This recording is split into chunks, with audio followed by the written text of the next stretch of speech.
નમસ્કાર, સીએનબીસી બજારના મની મેનેજરમાં આપનું સ્વાગત છે અને મની મેનેજર એટલે તમારા નાણાંનો ચોક્કસ આયોજન માટે અપાતું માર્ગદર્શન. હું પ્રીતિ દલાલ આપ સૌનું સ્વાગત કરું છું આજના મની મેનેજરમાં. બજેટમાં પ્રોપર્ટી પર LTCGથી ઘટાડી હવે 12.5% કરવામાં આવ્યું છે, પણ સામે ઇન્ડેક્સેશનને કેન્સલ કરવામાં આવ્યું છે, જેને કારણે ઘણા લોકોને ટેક્સ બાબતે નુકસાન થઈ રહ્યું હતું. ત્યારે નાણામંત્રીએ ફાઇનાન્શિયલ બિલમાં એમેન્ડમેન્ટ લાવીને 23 જુલાઈ 2024 પહેલાં ખરીદેલી પ્રોપર્ટી માટે LTCGના બંને વિકલ્પો હવે ખુલ્લા કરી નાખ્યા છે. એટલે કે રોકાણકાર 20% LTCG ઇન્ડેક્સેશન સાથે અથવા 12.5% LTCG વગર ઇન્ડેક્સેશનને બંનેમાંથી એક વિકલ્પ પસંદ કરી શકે છે. તો આ બંનેમાંથી કયો વિકલ્પ કોણે પસંદ કરવો જોઈએ, કઈ રીતે કરશું ગણતરી, જાણીશું મની મંત્રના ફાઉન્ડર વિરલ ભટ્ટ પાસેથી. વિરલભાઈ, ઘણું સ્વાગત છે. અને બજેટમાં આપણે જોયું હતું કે ઇન્ડેક્સેશનને કાઢી નખાયું હતું, કેપિટલ ગેઇન ટેક્સ આવ્યું હતું, ઓફકોર્સ છે જ, પણ પછીથી એક અમેન્ડમેન્ટ લાવવામાં આવ્યું છે કારણ કે ઘણી બધી લોબી હતી જે માંગ કરી રહી હતી. તો કઈ રીતના એક બિગ રિલીફ કરી શકાય અને કયા ક્લાસને હવે આ લાગુ પડશે, અને પહેલાં તો હવે શું ધ્યાનમાં રાખવાનું રહેશે નવી જે હવે એમને વિકલ્પ મૂક્યો છે એના માટે? તમારો આભાર પ્રીતિબેન શોમાં બોલાવવા માટે. આમ જોવા જઈએ ને તો બહુ ઓછા ટાઈમમાં એવું થતું હશે કે કંઈ અમેન્ડમેન્ટ આવ્યું છે અને એપ્લિકેબલ કર્યું છે, કારણ કે ડેફિનેટલી પ્રોટેસ્ટ તો બહુ જ હતો, લોકોને બહુ જ નિરાશા હતી. તમે જે લોબીની વાત કરી તો એક સર્ટન જે રિયલ એસ્ટેટ કહી શકાય કે જે બહુ જ ઇન્ફ્લુઅન્સ હોય છે, અને ક્યાંક ને ક્યાંક જોવા એવું પણ મળ્યું છે કે પોલિટિકલી પણ ઇન્ફ્લુઅન્સ હોય છે આ પર્ટિક્યુલર સેક્ટર. તો એવી ચર્ચાઓ તો હતી જ કે આને એટલીસ્ટ રોલબેક કરવું જોઈએ. અને હવે જનરલી છે ને આપણે હંમેશા વાત કરતા હોઈએ છીએ એસેટ ક્લાસના પોઈન્ટ ઓફ વ્યૂથી મની મેનેજરમાં પણ, કે રિયલ એસ્ટેટ રિટર્ન્સ આપે છે કે રિયલ એસ્ટેટ રિટર્ન નથી આપતું, બરાબર છે. પણ આમાં રોલબેકની જરૂર કેમ હતી?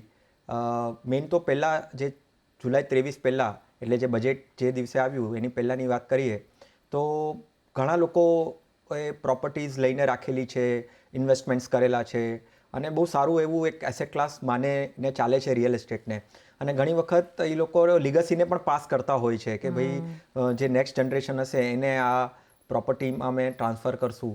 અને અગર એ જોવા જઈએ કે ભાઈ મેઇનલી તો 2000 પહેલાંમાં લીધેલી પ્રોપર્ટીઓ, અને એને હવે નજીકના સમયમાં અગર એ લોકો વેચવાનું વિચારશે, કારણ કે એમાં એપ્રિસિએશન ડેફિનેટલી બહુ જ સારું એવું મલ્ટીફોલ્ડ થયેલું છે, અને ત્યાં જ લોકોને એ જ ચિંતા હતી અને એક જાતનો રોષ હતો કે ભાઈ આટલું જે સડન આમ ચેન્જીસ આવી ગયું કે ભાઈ તમે ડાયરેક્ટલી પ્રોપર્ટીને ઇન્ડેક્સેશન બેનિફિટમાં નહીં ગણી શકો. એટલે કે જે ઇન્ફ્લેશન જે આવે છે, ઇન્ફ્લેશન જે કેલ્ક્યુલેટ થાય છે એને ધ્યાનમાં રાખીને તમે તમારો જે ટેક્સ આઉટગો હતો કે જે તમને ટેક્સ ભરવામાં આવતો એમાં તમને ઘણો એવો ફાયદો થતો હતો ઇન્ડેક્સેશન અને વિધાઉટ ઇન્ડેક્સેશનના કેલ્ક્યુલેશનમાં. તો ડેફિનેટલી ફાઇનાન્સ મિનિસ્ટરે જ્યારે બજેટ ડે છે ત્યારે એમણે ઇન્ડેક્સેશન કાઢીને એક ફ્લેટ રેટ આપવાનું નક્કી કર્યું 12.5, બરાબર છે. એટલે ત્યારે બહુ જ વધારે રોષ આવ્યો કે ભાઈ આ નહીં ચાલે, આ બરાબર નથી કરીને. સાંભળ્યું ફાઇનાન્સ મિનિસ્ટરે બધાની વાતો, ડેફિનેટલી લોબીએ પણ એમનું એક ઇન્ફ્લુઅન્સ દેખાડ્યું ત્યાં કે ભાઈ આ જે છે એ યોગ્ય નથી. એટલે જે ઇન્કમ ટેક્સમાં એક ન્યૂ રિજીમ અને ઓલ્ડ રિજીમ જેવું છે, અહીંયા પણ એવું આવી ગયું છે. અને અહીંયા હું કદાચ કન્ફ્યુઝ કરવા નહીં માંગુ લોકોને, પણ એક ન્યૂ રૂલ અને ઓલ્ડ રૂલ, એટલે જે ઓલ્ડ રૂલમાં જે ઇન્ડેક્સેશન બેનિફિટ મળતો હતો 20%નો, એ યથાવત છે અને એ આગળ વધશે અને એને તમે એપ્લિકેબલ કરી શકશો. અને સાથે સાથે જે નવો રૂલ આવેલો છે કે 12.5% તમારો ટેક્સ તમને ડાયરેક્ટલી કેલ્ક્યુલેટ કરીને આપવો હોય તો તમે કરી શકો છો. આનું સૌથી બેસ્ટ પાર્ટ એ જ છે કે ડેફિનેટલી જે જૂની પ્રોપર્ટીઝ કે જે જૂના લીધેલા ઘરો હશે વર્ષો પહેલાં, એટલે મારું કેલ્ક્યુલેશન કે મારો એક અંદાજો એવો કે છે કે પ્રાયર ટુ 2000 એ લોકો ડેફિનેટલી કદાચ ક્યાંક ને ક્યાંક આ જે ઓલ્ડ રૂલ ને ન્યૂ રૂલનો ફાયદો જોશે અને કરશે. આમાં એક ખાલી વાત હજી પણ એક છે પ્રીતિબેન જોવાની, આ ખાલી પ્રોપર્ટીઝ પર નહીં પણ લેન્ડ પર પણ એપ્લિકેબલ થશે, રાઈટ. અને લેન્ડમાં એકચ્યુઅલી એમ કહેવાય છે કે જે નો ડાઉટ જગ્યા કઈ છે, કયા એરિયામાં તમે લીધેલી છે, એ બધું પણ ઇમ્પોર્ટન્ટ છે જ ફેક્ટર, પણ લેન્ડના પ્રાઇઝીસ ઘણી વખત બહુ જ મલ્ટીફોલ્ડ થયેલા હોય છે, રાઈટ. તો એ કેસમાં આ જે ન્યૂ રૂલ અને ઓલ્ડ રૂલ અને જે રોલ બેક કર્યું એમણે એ ફાયદાકારક રહેશે. પણ ઓફકોર્સ એક કટ ઓફ ડેટ આપણે 23 જુલાઈ છે રાઈટ, અને એની પહેલાં અને એના પછી જે નવા લેશે એમને તો કોઈ વિકલ્પની જરૂરિયાત જ નથી, પણ જે પહેલાં છે એ લોકો વિકલ્પ લઈ શકે છે. પણ કઈ રીતના કોને બેનિફિશિયલ થશે એ જાણવું જરૂરી છે, બિકોઝ એ જ એક કન્ફ્યુઝન છે એક ઇઝ ઓફ ડુઈંગ બિઝનેસની આપણે વાત કરતા હોય છે, પણ ઇન્કમ ટેક્સમાં ન્યૂ રેજીમ ઓલ્ડ રેજીમ, અહીંયા પણ હવે new regime new tax old tax, new indexation old indexation, તો એમાં કન્ફ્યુઝન બહુ થઈ જતું હોય છે ને. જ્યારે ઓપ્શન હોય છે ને ત્યારે વધારે કન્ફ્યુઝન થઈ જતું હોય છે, કારણ કે ક્યાં કેચ છે, કયા પોઈન્ટમાં કેચ છે, યુ કાન્ટ મેક આઉટ. અહીંયા કઈ રીતના તમે સિમ્પલી જો બાયફિકેટ કરવું હોય કે કયું ચૂઝ કરવું આપણે, તો કયા પેરામીટર્સ આપણે જોવા જોઈએ? બહુ વિયર્ડ છે બેન, પ્રીતિબેન. કેમ વિયર્ડ છે? કારણ કે હંમેશા છે ને મને લાગે છે કે ગવર્મેન્ટ કદાચ કન્ફ્યુઝમાં રાખવા માંગે છે આપણને. હવે આપણે ઘણી વખત એમ હંમેશા કહેતા હોઈએ છીએ કે સિમ્પ્લિસિટી કરો, સિમ્પ્લિસિટી કરો. તો એમણે કીધું કે હા ચલો સિમ્પ્લિસિટી જોઈએ છે તો 12.5% પર તમારે ટેક્સ આપવો પડશે, રાઈટ? હવે સિમ્પ્લિસિટી કરી તો ત્યાં આપણને પ્રોબ્લેમ આવ્યો કે યાર મારો તો ટેક્સ આઉટગો હશે એ વધી જશે, તો આ કેવી સિમ્પ્લિસિટી છે, આ નહીં ચાલે. તો એણે કીધું ઠીક છે, તમને જે ઓલ્ડ રૂલ હતો એ પણ હું તમને આપું છું એક ભાગ એનો, અને બીજો ભાગ જે નવો છે એ તો મારે આપવો જ પડશે, કારણ કે નવો તમને બેનિફિશિયલ થશે. અમારા કેલ્ક્યુલેશન એટલે જે ફાઇનાન્સ મિનિસ્ટ્રીએ જે કેલ્ક્યુલેશન્સ એમણે પબ્લિશ પણ કર્યા હતા એમના ટ્વિટર હેન્ડલ ઉપર અને કમ્યુનિકેટ પણ કર્યા હતા, એમના પ્રમાણે 12.5 જે હશે ટેક્સ એ તમને કદાચ ફાયદાકારક નીવડશે. તો એ કેસમાં અગર આમ જોઈએ ને તો ડેફિનેટલી કન્ફ્યુઝન તો છે જ, પણ મને લાગે છે કે રિયલ એસ્ટેટ, હવે આમાં છે ને લોકોને એ ધ્યાન રાખવાનું છે, આ ખાલી ફક્ત ને ફક્ત રિયલ એસ્ટેટ એટલે લેન્ડ અને જે તમે કોમર્શિયલ પ્રોપર્ટી કે રેસિડેન્શિયલ પ્રોપર્ટી એને જ તમે એને કન્સિડર કરી શકો. આ ગોલ્ડ ઉપર નથી, આ ડેટ ફંડ પર નથી, ઇક્વિટી તો નથી જ, રાઈટ? પાછી આ મુવમેન્ટ પાછી ચલાવી હતી કે નહીં ભાઈ ડેટ ફંડ્સ પર તો આપો ને એવી રીતે. તો ચલો ઠીક છે, એસેટ વાઇઝ સિમ્પ્લિસિટી છે કે ભાઈ હા ખાલી જે કમર્શિયલ પ્રોપર્ટી, રેસિડેન્શિયલ પ્રોપર્ટી કે લેન્ડ પર જ છે. સાથે સાથે આમાં એક બીજી પણ એક વાત ધ્યાનમાં રાખવાની છે લોકોને કે તમે ઇન્ડિવિજ્યુઅલ્સ હશો, બરાબર છે, તો તમારે આ એપ્લિકેબલ છે. તમે HUFમાં HUFના નામ પર તમે ઘર લીધું હશે તો એના ઉપર એપ્લિકેબલ છે, પણ તમે અગર NRI હશો તો એને એપ્લિકેબલ નથી. તમે અગર કંપનીના નામ પર લીધેલું હશે તો એને એપ્લિકેબલ નથી. તમે પાર્ટનરશિપ ફોર્મમાં લીધેલું હશે એમાં એપ્લિકેબલ નથી. એટલે નોન ઇન્ડિવિજ્યુઅલ્સને આમ જોવા જઈએ તો એપ્લિકેબલ નથી. ઇન્ડિવિજ્યુઅલ એન્ડ HUF આ બે જ સેગમેન્ટને આ જે ટેક્સનું જે કાયદો છે એ એપ્લિકેબલ થવાનું છે. ઘણા બધા NRIs આપણે જોઈએ છે કે ઇન્વેસ્ટમેન્ટ પર્પઝ માટે અહીંયા કરતા હોય છે, કે કોઈ આવતા જતા હોય તો ઘર રાખતા હોય છે. વી ડોન્ટ નો કે આગળ જતાં જો એ વેચશે તો એમને કઈ રીતના લોસ કે ગેઇન થઈ શકે છે. કોર્પોરેટ્સ આપણે જોયું છે કે ઘણા બધા કોર્પોરેટ્સ પણ ઓન કરતા હોય છે, પછી કમર્શિયલ પ્રોપર્ટી હોય કે રેસિડેન્શિયલ પ્રોપર્ટી હોય, એ તો એમને તો માર કદાચ પડશે, રાઈટ? રાઈટ. એટલે આમ જોવા જઈએ તો એક કેલ્ક્યુલેશન મેં વાંચ્યું હતું ક્યાંક કે NRIs તમે જેમ કહો છો કે NRIs ડેફિનેટલી હોમ એટલે એ લોકો ભલે ત્યાં રહેતા હોય છે પણ એમણે એમનું ઇન્વેસ્ટમેન્ટ મેજર એલોકેશન પ્રોપર્ટીઝમાં જ કરેલું છે, ફિઝિકલ એસેટ્સમાં જ કરેલું છે. તો એ લોકોને ડેફિનેટલી માર પડવાની છે. અને એમનું પણ એટલે એમણે લીધેલા હોમ પણ તમે જોશો તો એવું કેલ્ક્યુલેશનમાં એવું નીકળીને આવ્યું છે કે ભાઈ 2000 પહેલાં તો ઘણા લોકોએ ઇન્વેસ્ટમેન્ટ્સ કરીને રાખેલું છે. હવે લેટ્સ સી કે ડેફિનેટલી એમને તો નથી જ ગમ્યું, પણ સાથે સાથે આ કોર્પોરેટ્સને ને નોન ઇન્ડિવિજ્યુઅલ સેગમેન્ટને પણ નથી. એટલે અહીંયા આમ તમે જુઓ તો કમર્શિયલ પ્રોપર્ટીઝ મેઇનલી તમે જોશો તો નોન ઇન્ડિવિજ્યુઅલ નામ પર જ વધારે ને વધારે હોય છે. તો અને એ લોકોની મુવમેન્ટ પણ કે સેલ કરીને પાછું પરચેસ કરવું કે પછી બીજા રીતે એને એ પૈસાને ઇન્ફ્યુઝ કરવું કે રોકાણ કરવું, એ બધું એ લોકોનું ચાલતું જ હોય છે. તો ડેફિનેટલી ઇમ્પેક્ટ તો પડવાની છે ત્યાં. મે બી પાછી રિક્વેસ્ટ તો ગઈ છે પણ આઈ ડોન્ટ થિંક સો કે ત્યાં કદાચ કાંઈ થશે. NRIમાં એવું કહે છે કે કદાચ NRIના કેસમાં એ કન્સિડર કરે નહીં કરે હજી પણ થોડુંક આવી રહ્યું છે કે કદાચ થશે નહીં થશે નહીં. મેઇન ફાઇનલ બિલમાં એને ઇન્ક્લુડ કરશે કે ભાઈ NRIને પણ ઓપ્ટ આઉટ, પણ અત્યાર સુધી તો એમ જ છે કે ભાઈ NRIને પણ નહીં અને નોન ઇન્ડિવિજ્યુઅલ્સ પણ નહીં. સો જો મારી પાસે પ્રોપર્ટી હોય જૂની અને મારે કયો ફાયદો લેવો જ હોય તો કઈ રીતના કેલ્ક્યુલેટ કરવું જોઈએ? કારણ કે હવે બે રેજીમ છે, અને મારા માટે કંઈ બેનિફિશિયલ થશે, તો કયા એવા તમે એક આપણે પેરામીટર્સ જોવા જોઈએ ટુ આઈડેન્ટિફાય કે મને કયું વધારે સૂટ થઈ રહ્યું છે?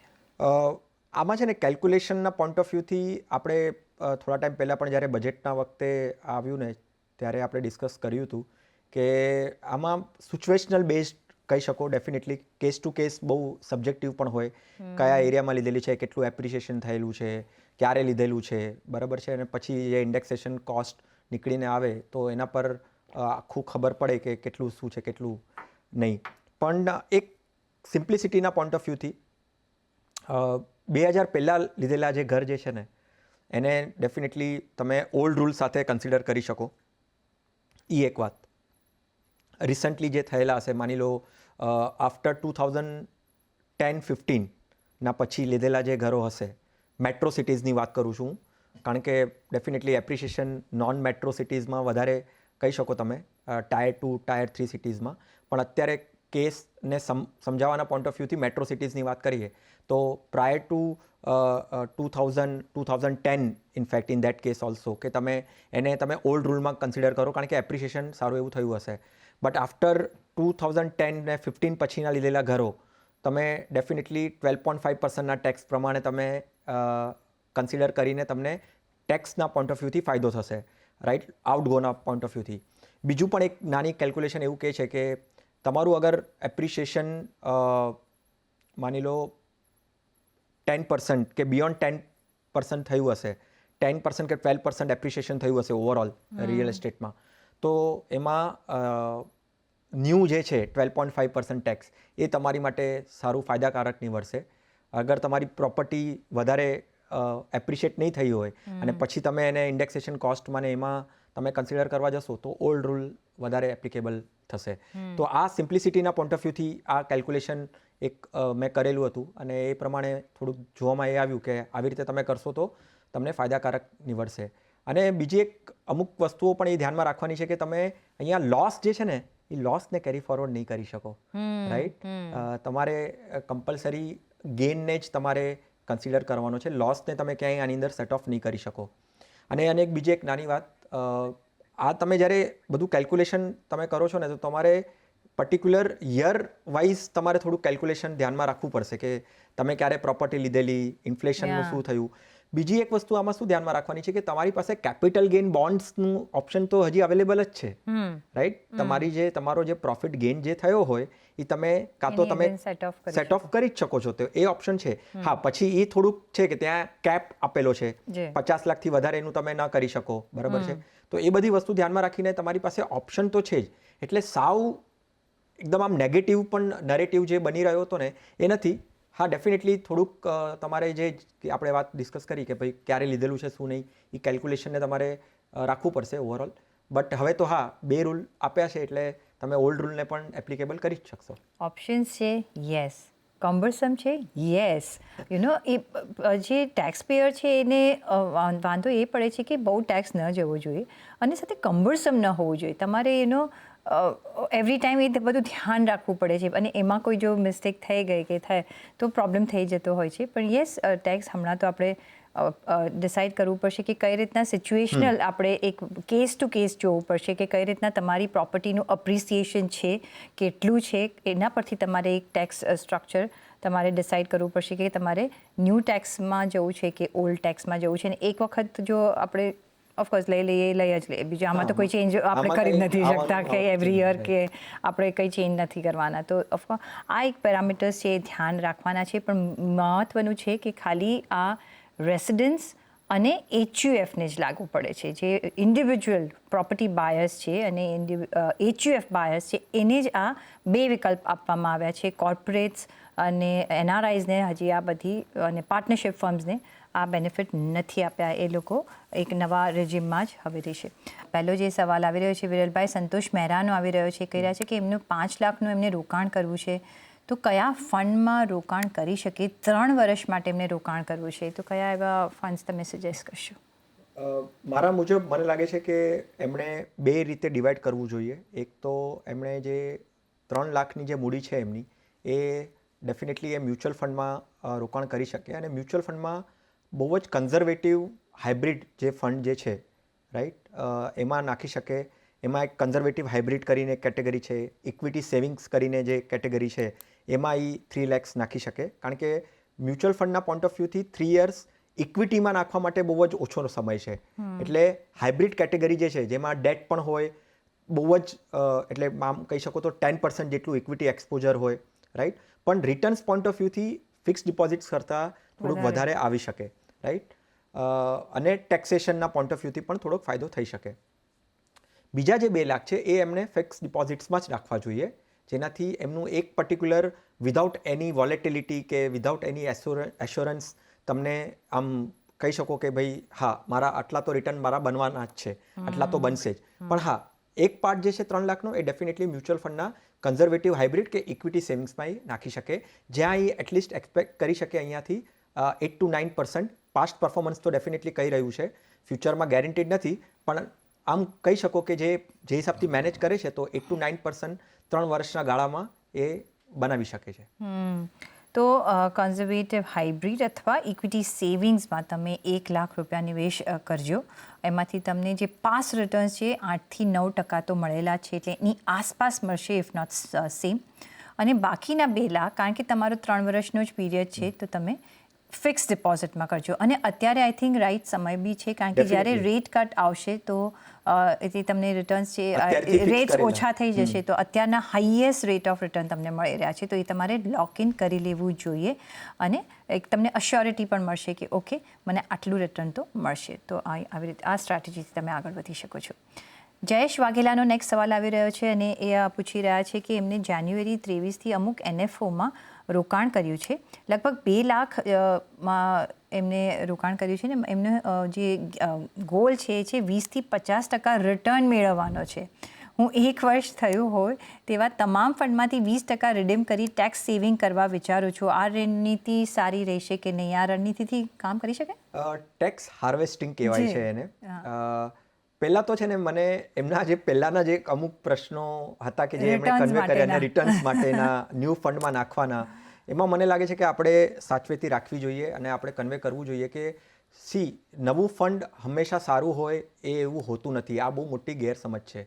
નવા ફંડ 10 રૂપિયાની NAVથી મળે છે એટલા માટે મારે લેવું જોઈએ એ પણ એક બહુ મોટી ગેરસમજ છે. બરાબર છે? નવું ફંડ હાઈ રિસ્ક અને હાઈ રિટર્નવાળું હોય છે. ડેફિનેટલી તમે આ કદાચ 20-25 કે 20-50% તમે જે કહી રહ્યા છો પાસ્ટ પરફોર્મન્સમાં કદાચ આવેલા હશે બહુ શોર્ટર ડ્યુરેશનના પોઈન્ટ ઓફ વ્યૂથી, પણ એને જ્યારે લોંગર ડ્યુરેશનમાં તમે નાખશો ત્યારે તમને દેખાશે કે ભાઈ એમાં પણ વોલેટિલિટી આવે છે, એમાં પણ ડાઉનસાઇડ આવે છે. તો તમારી એક્સપેક્ટેશન બહુ ઓછી રાખવી જોઈએ. તમે ઇક્વિટી ફંડ્સમાં નાખો છો તો તમારી એક્સપેક્ટેશન 12-14%ની આસપાસ તમારે રાખો, એમાં કોઈ ખોટું નથી, કારણ કે પાસ્ટ પરફોર્મન્સ આવેલું છે. તમે કોઈ ફંડમાં નાખો છો તો તમારે એટલીસ્ટ એને 5-7-10 વર્ષ જેટલો ટાઈમ આપવો જોઈએ. બરાબર છે? નવા ફંડમાં નાખો છો તો એને તો ડેફિનેટલી તમારે 7-10 વર્ષ માનીને જ ચાલો કે તમે એને વિચારીને નાખી રહ્યા છે. કારણ કે તમે કદાચ જ્યારે નાખ્યું હશે ત્યારે કદાચ એમને એપ્રિસિએશન મળેલું હશે, પણ નોટ નેસેસરી કે કદાચ કન્ટિન્યુટીમાં રહેશે રાઈટ. તો નવા ફંડમાં જ નાખવું એ પણ એક બહુ મોટું રિસ્ક કહી શકાય. તમે અગર એવા ઘણા જૂના ફંડ્સ છે તમે એમાં પણ ઇન્વેસ્ટ કરશો તો તમને ફાયદો થઈ શકે છે, તો તમે એને જોજો. હવે ટેક્સ હાર્વેસ્ટિંગની વાત કરીએ તો ડેફિનેટલી તમે કરી શકો, પણ પછી એ જ છે આમાં એક પોઈન્ટ એ જ હંમેશા જોવાનો છે કે તમે શું એ પ્રોફિટ બુક કરીને તમે એ પૈસાનું કરવાના શું છો?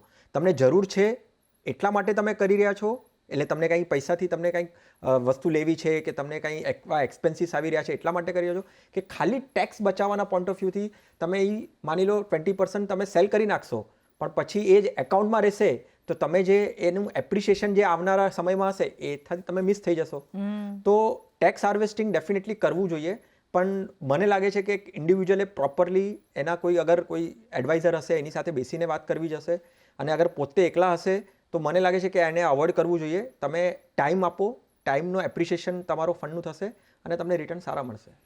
એબ્સોલ્યુટલી, અનલેસ કે તમને જરૂરિયાત હોય તો તમે આવું બધું કરો. અને તમારા જે રિટર્નના એક્સપેક્ટેશન છે પ્લીઝ બધા જ દર્શકોને કહી દઈએ કે ઓછું કરી નાખો. 50% તો મેં તો રિટર્ન કદી જોયા નથી.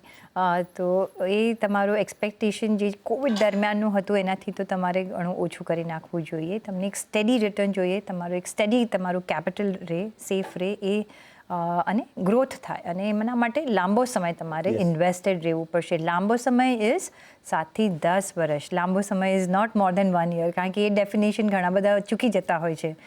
એટલે આ બધી વસ્તુઓનું ધ્યાન રાખજો. નેક્સ્ટ સવાલ પર જઈશું. મયુર દેસાઈનો સવાલ આવી રહ્યો છે અને એમને એ કહી રહ્યા છે કે એમને પારંપરિક flexi cap, Motilal Oswal mid cap, HDFC mid cap opportunity અને UTI નિફ્ટી 50માં 4-4 હજારનું રોકાણ કરવું છે. આ બધા જ ફંડ તમને યોગ્ય લાગે છે? SIP કરી શકો? આમાં છે ને પરાગપરિકનું ફ્લેક્સી કેપ ફંડ જે છે ને એ ડેફિનેટલી તમે રાખી શકો છો. હું અહીંયાથી આ સમયે એક સ્ટેન્ડ અલોન કોઈ કેટેગરીમાં હું ના પાડીશ એમને રાખવાની. એટલે સ્ટેન્ડ અલોન એટલે કે કોઈ પ્યોર મિડ કેપ કે પ્યોર સ્મોલ કેપ ફંડમાં તમે નહીં નાખો.